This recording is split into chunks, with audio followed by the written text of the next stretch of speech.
Good evening. I'd like to call this regular meeting of the Bolingbrook Village Board to order. I'd like to ask Danny Wiesbrook, please lead us in the pledge of the flag.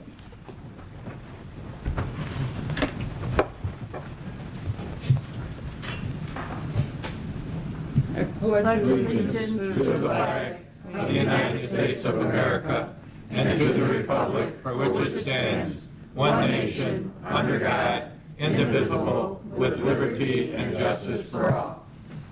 Thanks, Danny. Wait, hey, Danny, wait a second. Show the folks your shirt. Cubs are going to win all the games. How long has the Wiesbrook family been in Bolingbrook? Long enough. I don't know. Ask Jim Bowen. He would know. Several generations, right? Yeah. Oh, yeah, at least 50 years. Wiesbrook Farm was on West Boughton, north side of Boughton, Yep. Yeah. North side. Down by St. Francis Church. going back well before Bolingbrook existed. That's right. Well, thanks for leading the pledge. You're welcome. Good to see you. Next, roll call, please. Mayor Claire. Here. Trustee Zarate. Here. Trustee Lawler. Here. Trustee Watts. Here. Trustee Hoagland. Here. Trustee Morales. Here. Trustee Jaskowitz. Here. Next, approval of minutes, regular meeting of June 26th. Is there a motion? So moved. Second. Motion trustee Lawler, second trustee Zarate. Questions, corrections, comments? Hearing none, all those in favor say aye. Aye. Opposed, same sign. Minutes are approved. Approve the agenda, Mr. Bowen. Yes, I'd ask that the motion on the agenda this evening be passed subject to attorney's approval. The actual language in the rider and the amendment that's being discussed there hasn't been finalized yet. Okay. No other additions or corrections.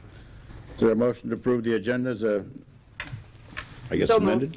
Motion trustee Hoagland, second trustee Watts. Any other comments? Hearing none, all those in favor say aye. Aye. Opposed, same sign. Agenda's approved. Next, we have one appointment to a commission this evening, Susan Varno, to Historic Preservation. Is there a motion? So moved. Second. Trustee Morales, second trustee, did you say Jaskowitz? Any other questions, comments? Hearing none, all those in favor say aye. Aye. Opposed, same sign. It's approved. Well, we don't have any other reports this evening, so Susan, would you come up? I'll swear you in. With her is Bill Cole, the chairman of the Historic Preservation Commission. Susan's an interesting appointee. I've never had one quite with the credential that you have. Retired, lived here just a little over a year, no, not even a year, just 7 months. She's got a degree in political science, but what's interesting, in Calico Rock, Arkansas, come on a little closer. Where is Calico Rock? It's in the Ozarks, central Arkansas. It's near Mountain Home and Mountain View. And- It's in the beautiful White River, which is one of the best trout fishing streams in the world, according to Field and Stream. You fished for trout? No. And it's by Lake North Fork, which my husband fished in that. Seems like it's by a lot of things. Are people in those towns saying it's by Calico Rock? No, the White River goes through Calico Rock. So how big is Calico Rock? Well, they recently incorporated the prison, so now they have 1,800. Now they have 1,800 residents. Before they only had 1,000. Oh. Anyway, in Calico Rock, she recorded oral histories, created historic signs, helped relocate and restore the 1856 log cabin, and wrote local history column for the Calico Rock newspaper and the Izard County newspaper. Izard? Is it Izard? No, the what? for the Is that White- Lizard? No, Izard, that's the county. The White River Current is in Izard County. The White River must be something. It's huge. It drains something like 100,000 square miles or something. Anyway, she belongs to Friends of the Library, and she'll be a nice addition, Bill. She can help you write some of the stuff up. Okay, at this time, would you raise your right hand, please? Yes. I state your name. Susan Varno, Do solemnly swear. do solemnly swear Uphold the Constitution of the United States. to uphold the Constitution of the United States. Constitution of the State of Illinois. Constitution of the State of Illinois, the municipal code of the village of Bolingbrook. the municipal code of the Village of I will Bolingbrook, faithfully discharge my duties and will faithfully discharge my as duties a member of the Historic Preservation Commission as a member of the Historic Preservation Committee to the best of my ability to the best of my ability, in a manner prescribed by law. in a manner prescribed by law. So, here you go. I forgot to ask one question. What brought you to Bolingbrook? My husband died last, We'll start to hear that. yeah, on August 29th, and we live so far back in the woods, I thought, I don't want to live here by myself. My son lives on Camelot here. Oh, He's okay. lived here since, I think, 2012, and he chose Bolingbrook partly because the taxes weren't too bad, and it was close to where he worked. Say that louder, will you? Oh, you gotta step a little closer. And to it. he They just told me that we he gotta go closer, right? felt he got a lot more for his money here than he did the other places he looked. Okay. Well, welcome. This is your official commission. I gotta shake your hand, make it official.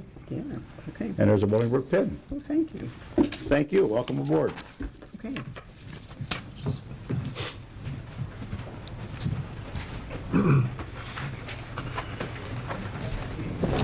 North Calico, Arkansas. You been there, Jim? Now, I haven't been to Mountain View, though. Yeah? Yeah. I'm not gonna ask for what. He's a world traveler. I'll wait till after the meeting. Gas station. Next, we have bill approval. Exhibit A, $792,755.90. Exhibit B, $2,867,898.83. A total of $3,660,654.73. Is there a motion? So moved. Second. Motion trustee Lawler, second trustee Jesuits. Questions or comments? Hearing none. Roll call vote, please. Trustee Zarati. Yes. Trustee Lawler. Yes. Trustee Watts. Yes. Trustee Hoagland. Yes. Trustee Morales. Yes. Trustee Jaskowitz.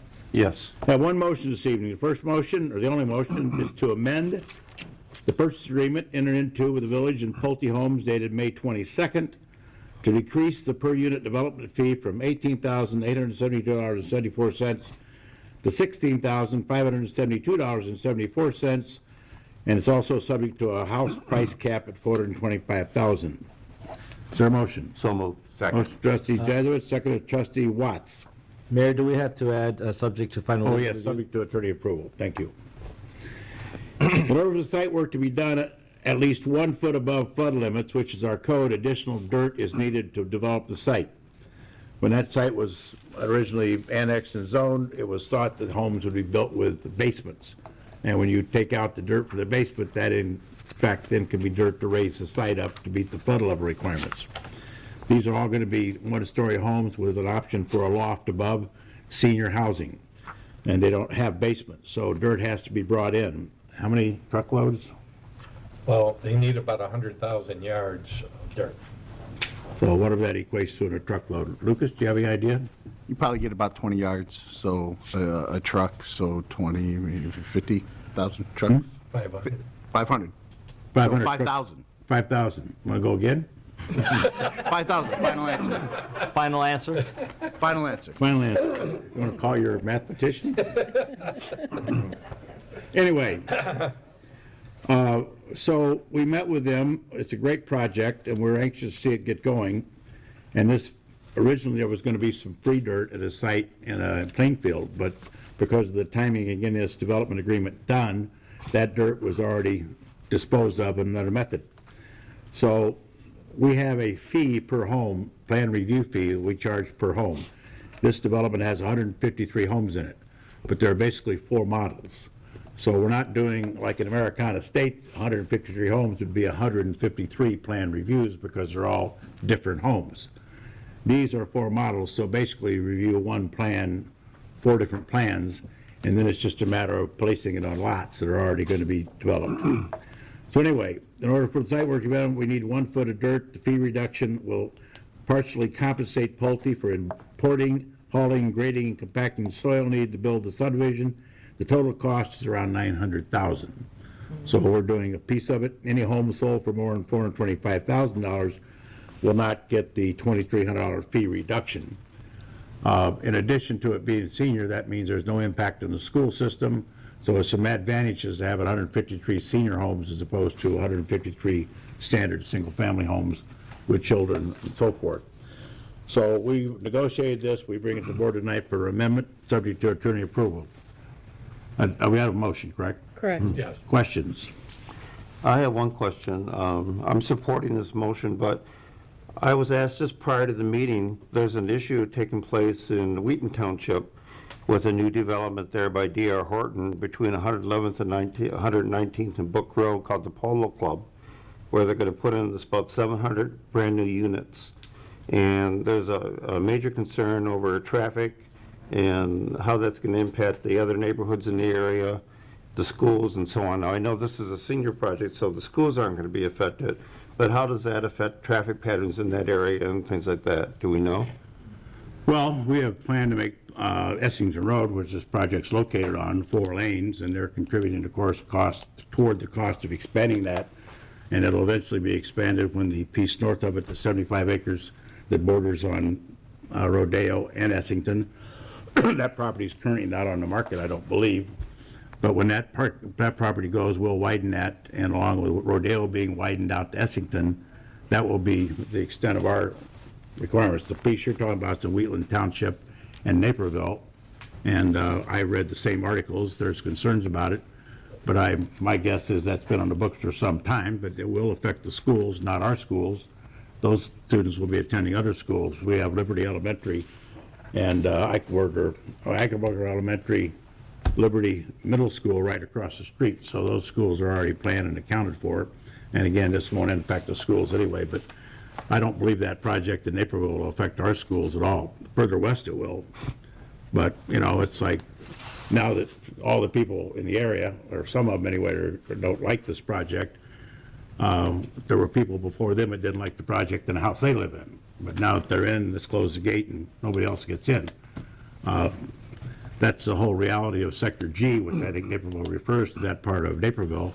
That area is developed. I remember driving on 95th Street when it was a 2-lane road and there was nothing out there. And now all you can see is houses and houses. And this is just a continuation of that. I wish the residents in Wheatland Township and the residents perhaps incorporated Naperville well in their objections, but I think this project is probably going to go. Yeah, that's several hundred homes versus Yes, 153. 700. Yeah. I did question, I think there's, a couple of townhome developments within it, or apartments? I think It was so. something multifamily. I would have more concern about that than I would the single family. But, And additionally, the water and sewer infrastructure is already on this site, and the village will be receiving recapture fees. So there's power, there's water, there's sewer. The internal streets will all be built to village standards before they're dedicated to the village. And as Mayor said, off-site improvements across the street is in the village of Plainfield. North is Bolingbrook, so there'll have to be some coordination on the road projects. And when you add all that together, I think what's key for the residents to understand is the revenue that the village is going to see from this project is well over $4 million versus letting it go by the wayside and getting zero. So, well, the next developer might want to make single family will bring in kids and impact on schools. So I think the cedar development, especially the price range, $350,000 to $400,000 and up over the 3 or 4 year build out, is going to be a huge addition to the west side of town. Any other comments, questions? Just great job saving that deal. Well, thank you. Yeah, it was on the edge for a while. Roll call vote, please. Trustee Zarate. Yes. Trustee Lawler. Yes. Trustee Watts. Yes. Trustee Hoagland. Yes. Trustee Morales. Yes. Trustee Jaskowitz. Yes. Again, this is a fee amendment. It has nothing to do with taxes. They'll be paying full taxes. Resolutions. First resolution this evening is approving the purchase of 2018 wheeled coach Ford F-550 ambulance from fire service for the use of the fire department. Is there a motion? So moved. Second. Motion trustee Zarate, second trustee Watts. This resolution authorizes the purchase of a replacement ambulance. It will replace a 2005 ambulance with 132,000 miles with mechanical issues. The existing ambulance will move to reserve status, and we'll get rid of the one that's in reserve status now, I presume. Is that correct? Yes, sir.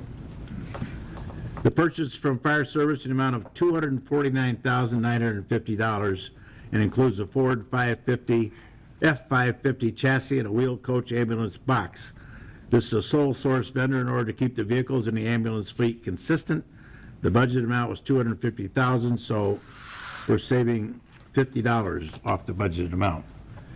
I have been doing this for a while, and it's stunning to me that the cost of an ambulance now is $250,000. And that's just the box in the ambulance. That doesn't count some of the stuff you got to put in it and on it. And that's why, for example, we were so happy to get a hospital here in Bolingbrook. That ambulance is not hiking its way to Naperville or up to Downers Grove to Good Sam or to Hinsdale on a regular basis. It's right here in town, so the mileage is minimized that these ambulances accumulate, but it's still $132,000. We want to make sure these things are running well. And it's a recommendation of staff to purchase this ambulance, and it was discussed and put in the budget last spring when we had the budget workshops. And reviewed by the Public Safety Committee, it also reviewed it and recommends approval. Questions? Roll call vote, please. Trustee Zarate. Yes. Trustee Lawler. Yes. Trustee Watts. Yes. Trustee Hoagland. Yes. Trustee Morales. Yes. Trustee Jaskowitz. Yes. Next resolution is approving the purchase of a power load system and upgrade to an existing cot from Stryker for use by the fire department. Is there a motion? So moved. Second? Motion, Jaskowitz, seconded trustee Morales. This resolution approves the purchase of a power load system from Stryker to be used in conjunction with the purchase of the new ambulance. The ambulance will have fittings to attach a Stryker cot to the ambulance bed. The Stryker system reduces the amount of patient lifting and reduces the work-related injuries. Here's one of the costs I mentioned a while ago. The cost for this Stryker addition to the $249,000 or $50,000 ambulance is $29,523.97, which is $476.03 under the budget amount of $30,000. The village's workers' compensation carrier will provide a $10,000 grant toward the purchase, since it will reduce the village's cost to $19,523.97 because it's less apt to injure people, since they'll have help lifting patients who vary in size and weight. Yes. So that's why we're getting the grant from the Workers' Compensation Company. The Public Safety Committee again reviewed and recommends approval. Questions? Roll call vote, please. Trustee Zarate. Yes. Trustee Lawler. Yes. Trustee Watts. Yes. Trustee Hoagland. Yes. Trustee Morales. Yes. Trustee Jaskowitz. Yes. The next resolution is approving the purchase of 15 2018 Ford Police Interceptor sedans from Curry Motors and one 2018 Chevrolet Silverado pickup truck from Advantage Chevrolet for use in the police department. Is there a motion? So moved. Motion trustee Watts, seconded trustee Lawler. This resolution authorizes the purchase of 16 replacement vehicles in the police department, 15 squads and one pickup truck. The 15 squads, again, are 2018 Ford Interceptors, and we've been told this is the last year that Ford's going to be making these. We've had Chevys in the past. The manufacturers keep changing who's providing them. I don't think any of them want to. Anyway, they're being purchased through Curry Motors through the Suburban Purchasing Cooperative. Suburban Purchasing Cooperative is a group of municipalities that bid items as a group, knowing they have hundreds more than what one city would buy, getting a very good price. Curry Motors was a successful bidder in that, so all the vehicles come through Curry Motors. We did, however, get a quote for the pickup truck from Advantage Chevrolet here in town, and the cost, again, is $39,034.63 per squad car, or a total of $585,519.45. The cost of the pickup truck with equipment installation is $47,991. Total vehicle cost is $633,510.45, which is $11,420.18 under the budget amount. Cost of vehicles will be offset by $200,000, which we get from federal seizure funds, which we get in drug busts and so forth. So as a drug bust, we get a percentage of the money here in the village. So we're going to use $200,000 toward the cost of this, and an additional $84,840 from DUI funds. So the net cost is, you didn't have the net cost. Well, it's Lucas, it's 640. The net cost, Mayor, is $348,670.45. Okay, That was faster than Lucas said. I don't buy PD's vehicles, they do. how many vehicles did we buy last year, Ken? We bought an animal control van and I believe 7 Ford Interceptors similar to these, but then they were assigned to our traffic unit and our POP unit. How many squad cars we have total, Let's see, sir. approximately? In the actual black and white, total complete, we have about 86 cars, 86 vehicles.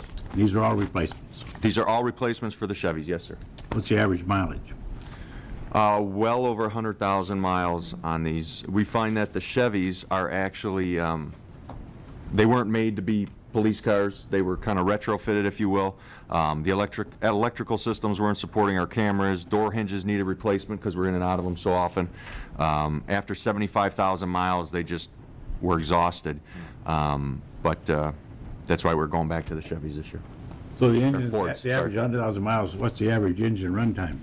Oh, that's probably double those hours. You know, I know those traffic crashes where we're... Yeah. Gotta keep those light bars going. Is the pickup also replacement? No, sir, the pickup is an additional vehicle. So we found that during storms and inclement weather, and even we put a plow on the front. We actually plow in our emergency responders, our squad cars and our ambulances. Maybe plow out versus And in. then, yes, correct, plow them into the house and then plow them out to get to where they need to go. But, so we found that it was such a great asset on the west side of town. We now will have 2, so if in those rare storms, we'll have one on the east, one on the west. Same model? Same model, it'll be exactly the same, and they're actually assigned to the supervisors, so they're not as Used or? as often, Yeah. yes. Less road miles. Less road Any miles. questions? Director Temple, after the Ford stops making these Interceptors, what are you going to do in about 4 or 5 years? Well, Deputy Chief Romp and I talked about that today. Ford's come out with a couple hybrids, but they're still massaging that model. They're still going to make the Ford Interceptor, but the utility vehicle for years. But 2020, they said, will be the last year we'll be able to acquire these vehicles. 2019 is the last year they're making them. So I believe Dodge is still making a product, but we'll consult with Public Works and see what direction we should go. Any questions? Roll call vote, please. Trustee Zarati. Yes. Trustee Lawler. Yes. Trustee Watts. Yes. Trustee Hoagland. Yes. Trustee Morales. Yes. Trustee Jaskowitz. Yes. Next resolution is approving a management service agreement with MindSight. MindSight. Their motion. So moved. Second? Trustee Watts, second Trustee Morales. This resolution approves a service agreement with MindSight to provide a firewall and security for the Munis software system, with the village bringing payroll in-house and secured connections to the payroll and employee information is needed. The MindSight agreement is for 3 years at a cost of $52,632 per year. The Finance Committee has reviewed this and again recommends approval. Questions? Hearing none, roll call vote, please. Trustee Zarati. Yes. Trustee Lawler. Yes. Trustee Watts. Yes. Trustee Hoagland. Yes. Trustee Morales. Yes. Trustee Jaskowitz. Yes. First ordinance this evening is approving an agreement between the Metropolitan Alliance of Police, better known as MAP, Bolingbrook Professionals, Chapter Tribe 22, and the Village of Bolingbrook, May 1st, 2015 through April 30th, 2020, subject to attorney approval. Is there a motion? So moved. Second. Motion trustee Lawler, second trustee Zarate. This agreement approves the renewal of a labor contract with MAP, Chapter 522. The contract covers civilians in the police department, certain professionals in the public service department, and miscellaneous positions. There are 10 employees in this union. The prior labor contract expired April 30th, 2015. The parties have had periodic negotiation sessions since the expiration. The proposed collective bargaining agreement would be retroactive May 1st, 2015, and would expire April 30, 2020. The wages increased 2.5% per year. Employee health insurance contribution would increase in 2015 by 10%, 16 10%, 17 10%, 18 12.5%, and 19 15%. There are also a few non-economic language changes. The union has ratified and signed the agreement. If somebody wants to see the entire contract, we'd be happy to provide them a copy, but we didn't make copies of it tonight. It's lengthy, and so those are the significant changes. Questions? Somebody might ask, how come we're going back to 2015? That's because unions of this size wait till all the big unions settle before they settle, so they get the Me Too thing. In other words, the regular cops, the firefighters asked me to settle for this, so we want the same thing. And that's effectively basically what this is. Right, and we ended up going to arbitration, that drug everything out on the... Yeah, and the fire union went to arbitration, which burned up a year more, so they all sit back and wait till that's resolved. Questions? Roll call vote, please. Trustee Zarate. Yes. Trustee Lawler. Yes. Trustee Watts. Yes. Trustee Hoagland. Yes. Trustee Morales. Yes. Trustee Jaskowitz. Yes. The next order is providing for the regulation of and the application for small wireless facilities. Is there a motion? So move. Second. Motion trustee Zarate, second trustee Watts. The village approved a small wireless facility ordinance on June 13, 2017.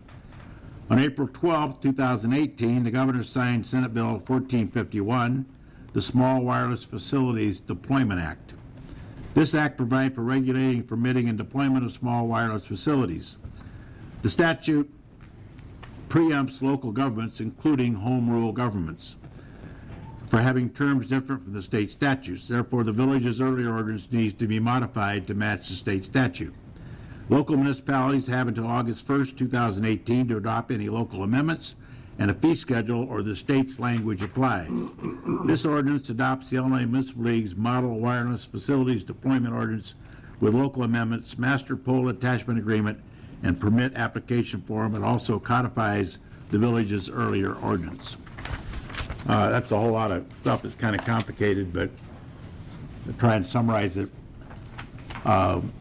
because of the demand for cell services, cell phone towers are sufficient, but in heavily populated areas with so many people wanting to get on the internet and use wireless products, the cell towers can't handle it. So they're going to what they call small cells in between those towers.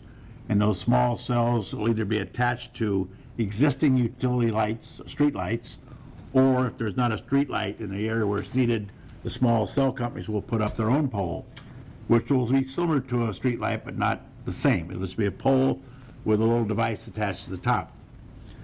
The municipalities fought against the state statute. It was introduced by the cell carriers, T-Mobile, AT&T, and so on, because they wanted to preempt all local government control so they could come into town and stick them wherever they wanted.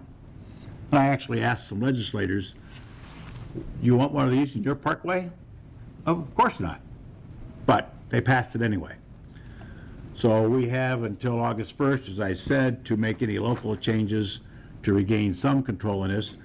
And it wasn't about money for permit fees. It wasn't about that. It was just so we could say, hey, look, we don't want to put one in the middle of somebody's front yard. Can you put it between the houses or down the street on the corner? Because there is flexibility in where they go. But the General Assembly stuffed it down our throat anyway, as they do most bills, and I could sit here for half an hour talking about bills they do to take powers away from local government when their own backyard is a total mess, as we all know. But anyway, that's just called a small cell bill. It passed by both the House and the governor signed into law, much to our objections, but that's the way Springfield works. Questions? Roll call vote, please. Trustee Zarate. Yes. Trustee Lawler. Yes. Trustee Watts. Yes. Trustee Hoagland. Yes. Trustee Morales. Yes. Trustee Jaskowitz. Yes. Frustrating about bills like this that only affect densely populated areas like suburban Chicago certainly suburban St. Louis, maybe Peoria, maybe Champaign, Urbana, maybe Springfield, is the rest of the state isn't impacted by this because they don't have the demand for small cells. They don't have the demand. Those cell towers will accommodate their needs. But the industry, again, going back to AT&T and T-Mobile and Sprint and the rest of them, they go to Springfield and they push this bill, and the small cities across the state like it because they'll get some permit fees out of it.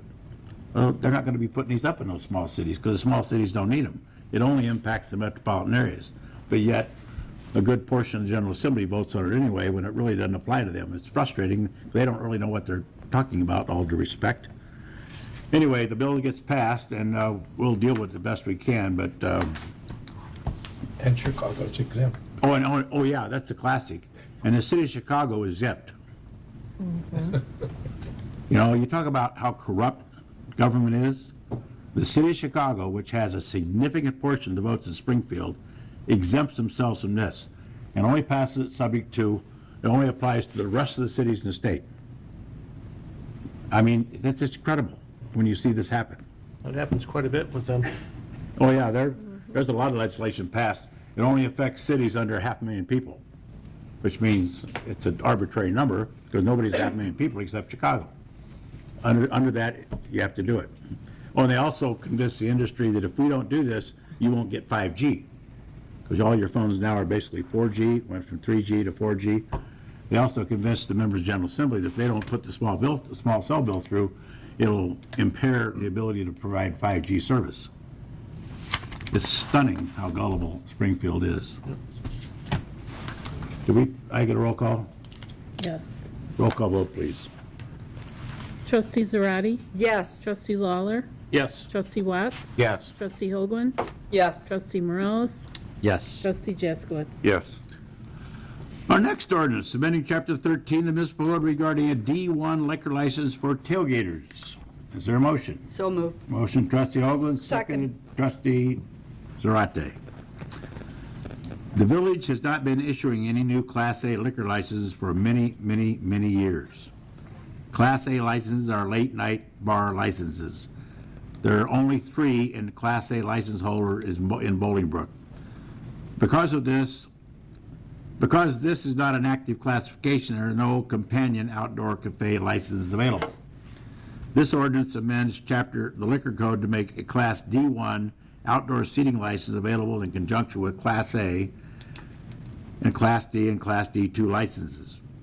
And this is specifically because Tailgaters is putting in an outdoor cafe in front of their store. You may have seen some of the work they're doing. It's going to, I think, make the old shopping center look nicer, and it'll match many of the facilities we have at the mall and on Weber Road for outdoor seating. Beggars has it. Casa La Garita has it. It's kind of a trendy thing to have outdoor cafe and eating. There will be no music outside, strictly for dining and so forth. Questions? Who are the other, Well, Bulldogs, Clementines, and what's the third one? Holiday Inn. Holiday Inn, yes. Those are the only Class A license holders we have in Bolingbrook. Roll call vote, please. Trustee Zarate? Yes. Trustee Lawler? yes. Trustee Watts? Yes. Trustee Hoagland? Yes. Trustee Morales? Yes. Trustee Jaskowitz? Yes.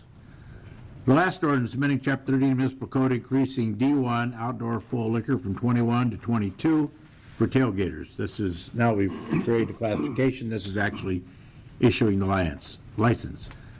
Class D1 outdoor full liquor from 21 to 22, again, tailgaters. This, motion? Motion. Second. Motion trustee Lawler, second trustee Jaskowitz. This ordinance approves a D1 outdoor dining liquor license for tailgaters. Tailgaters constructing an outdoor seating area which will provide seating for up to 50 people and would like to be able to serve alcohol, which requires this license. This ordinance increases the number from 21 to 22. Questions? Hearing none, roll call vote, please. Trustee Zarate? Yes. Trustee Lawler? Yes. Trustee Watts? Yes. Trustee Hoagland? Yes. Trustee Morales? Yes. Trustee Jaskowitz? Yes. Questions to the audience, questions to the press? Seeing none, trustee comments, reports. Trustee Zarate. Thank you, Mayor. The Beautification Commission will be house judging Landscape Excellence Award on Friday, July 20th through Sunday, July 22nd. Please make sure your house numbers are clearly visible. And I have one more. Heart Haven Outreach will be having their golf outing and Christmas in July gala dinner this Thursday, July 12th at the Bolingbrook Golf Club. The phone number, if you want to get involved and donate, the number you could reach is 630-226-8403, and it will be held at the Bolingbrook Golf Club, and it starts at 12:30 p.m. Shotgun for golf is at 6 p.m. Doors open, and doors will be open for dinner.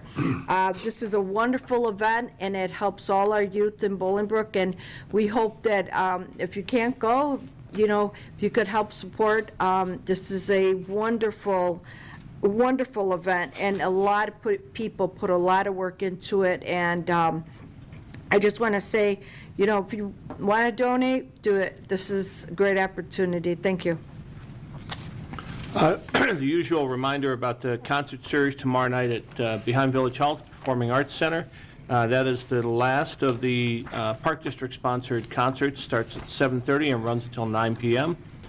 And then Thursday, the Promenade continues their efforts with the band starting at 7 o'clock and go until 9 o'clock. The Farmers Market goes from 4 p.m. until 9 p.m.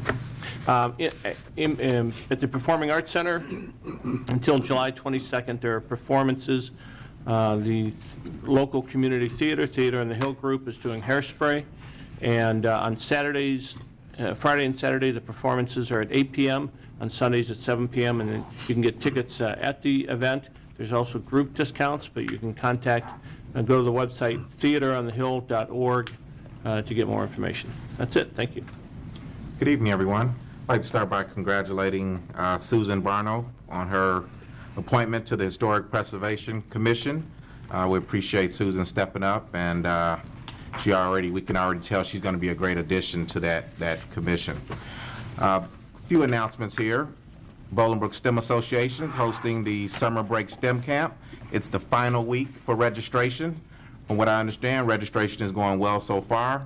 The camp actually takes place July 16th through the 20th, and it's classes for pre-K all the way to 12th grade.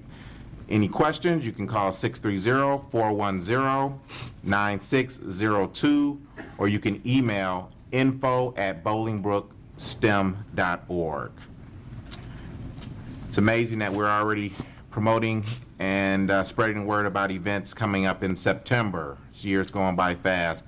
We have two, September 8th from 1 to 6 p.m. We have the Bolingbrook Joy Fest, the Family Fun Christian Music Festival, where there'll be food vendors, live music, kids activities, product vendors, giveaways, youth ministries, and much, much more. That takes place right here behind Town Center, 375 West Briarcliff Road. Any questions, you can call 630-244-8048. Or you can email Ruth Newell, RUTHNEWELL 65 @gmail.com. And then secondly, we have the Bolingbrook Pathways Parade the very next day, September 9th, that's Sunday, where the theme is Celebrating Generations. The 2018 Grand Marshal is Jimmy Choi, and that takes place right here in Bolingbrook from 2 to 6 p.m. There'll be live music, there'll be a parade award, food, fun, and games right here behind Town Center. For any questions, www.bbcca.org/pathways-parade. Thank you. 2018 Community Resource Fair, Wednesday, July 11th from 9 a.m. to noon, which is tomorrow morning, at the DuPage Township Levy Center at 251 Canterbury Lane. This is a free event for everyone, and everyone is welcome. Free popcorn, there will be great information. There will be flu shots provided, so if you haven't gotten yours, please come on out and get it. Any questions, please contact Maureen Fox at DuPage Township at 630-759-3411. I have an announcement from the Will County Clerk Office. All registered voters will be receiving your new registration card in July. All active registered Will County voters will be receiving a new voter registration card in the mail by the end of July. By law, the Will County Clerk's Office is required to issue a new voter's registration card to each register every 2 years. So be on the lookout for that. Thank you. This Friday, Friday 13th, from 5 to 8, the Bolingbrook Police Department will be holding its second annual Squad Car Night at the Bolingbrook Promenade. This year's event is in memory of Officer Stephen Alexander. We recall there was a tragic accident this past year, and we lost Officer Stephen Alexander. Again, Bolingbrook Police Department will be holding a second annual Squad Car Night. Quite a procession of police cars from the area. It's a great evening. Come on out to the Bolingbrook Promenade this Friday from 5 to 8. That's all. Thank you. Saturday, July 14th, this coming Saturday, Advantage Chevrolet is holding a special barbecue fundraiser to support the USO and our troops. This will take place from 12 to 3. The 95.9 The River radio station will be there with DJ, and they'll have live music with Rick Lindy and the Wild Ones, and any donations will go to supporting our troops in the USO. That's this Saturday from 12 to 3 at Advantage Chevrolet off of 55 and 53 there. Also on July 20th, which is a Friday night, the Bolingbrook Rotary Club, along with 9 other Rotary clubs in the area, are hosting their 4th annual Polio Plus fundraiser at the Slammer game in Joliet. And for $10, you get into the game, you get to see the fireworks at the end of the game, and $5 of that $10 ticket go to our charity Polio Plus. The Rotary group is trying to eliminate polio throughout the world. We've eliminated it in every country but 2. We're down to 3 to 4 cases of polio in the world, and it'll be one of the very few diseases that have been eradicated due to Rotary and the Bill and Linda Gates Foundation. And finally, I'd like to give a shout out to the Bolingbrook Police and Fire Department and the Bolingbrook Golf Club staff who had to work under very stressful conditions during our 4th of July event that was held there this last week. And in spite of the weather and everything else, I think the majority of people that attended had a great time, and they had to make some hard decisions, and they made some good decisions. So congratulations. Thank you. Okay. Yeah, the fireworks display was a very nice display. It got hit by a storm. There were those who sent in emails questioning why we didn't cancel. That was a call made by the Director of Public Safety, the General Manager of the golf course, and myself to move the fireworks display up. People were upset it wasn't done at 9:20, it was done at 8:45. We probably talked to National Weather Service at least 15 times during the course of the day. The weather forecast kept shifting, and the storm front that was going to come in at 3 or 4 or 5 never really materialized. The rain that hit, we have 3 sewage treatment plants geographically spread throughout Bolingbrook. The rain at one plant was 1/3 of an inch. The second plant was 1/3 of an inch. The plant by the golf course was 1.5 inches. And we made numerous announcements during the course of the day. Some said they didn't hear it. We'll be looking to add speakers next year. Made numerous announcements about the weather. One person did point out there is an issue about parental responsibility. If people see a storm front coming and you're concerned, we all have phones, we have apps, we had announcements. We had no way to predict the severity of that storm when it came through. We did move it up because the National Weather Service told us at 8:20 the storm would not hit till 9:30 or after. So we moved it to 8:45 to get it over with. because it was in the ground, ready to go. It's a very expensive show, and we would have to provide security to keep that thing open for a day or two or three. I see Aurora rescheduled theirs to a Friday night, July 27th, for a 4th of July show. It's just an interesting evening. I again want to commend all the department's employees and volunteers who stepped up under a tough situation. Fortunately, no one was hurt, but we were going on the best information we could get from the National Weather Service. I'll be anxious to see what the people in the audience have to say about those comments. Mr. Can, you got all these questions and facts you throw out on the internet. Why don't you just come up and ask the questions here and get the facts? I don't have any comments on this one, but perhaps the next meeting. Oh. Well, you mentioned something about buying trees. Did we buy any trees tonight? No. I don't know what you're talking about with buying trees. Well, I love the fact that you're actually asking questions directly on this, but Fees are paid by builders, taxes are paid by residents. So when a builder wants to build something, they pay a fee to get the plans reviewed. Trinidad and Director of Public Safety, Mr. Keppel, he says we could get a better picture to save money on the ambulance. So why don't you ask him afterwards where his ambulance locations might be. And we're being ripped off $52,000 by the Munis software, that we need to get a better purchaser for that too. So we need to look into that. And he's curious about, we only have 3 liquor licenses. Well, if you'd ask the question, I'd be happy to tell you, we used to have several. That's a 3 o'clock in the morning license. As those licensed businesses have closed, we've taken them back and do not issue a 3 o'clock license anymore. We only issue 2 o'clock, and that's why there's only 3 left. And of course, Clementines were closed, that license would probably go away. If Tailways was closed, that license would go away. Holiday Inn, I don't even think they really care because they don't stay open that late anyway. So that's why those are gone. Now, I'm not going to, with streaming video, which we've added, and of course, they're already questioning the expense of streaming video. We did that as a service for people to watch the board meeting, those of you out there watching because of streaming video.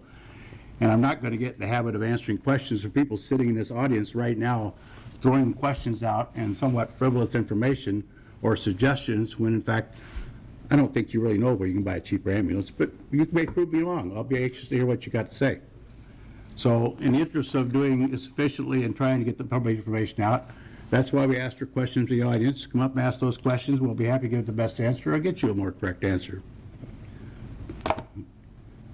With that, we have no executive sessions. Is there a motion to adjourn? So moved. Second. Motion trustee Hoagland, second trustee Lawler. All in favor, say aye. Aye. Opposed? We stand.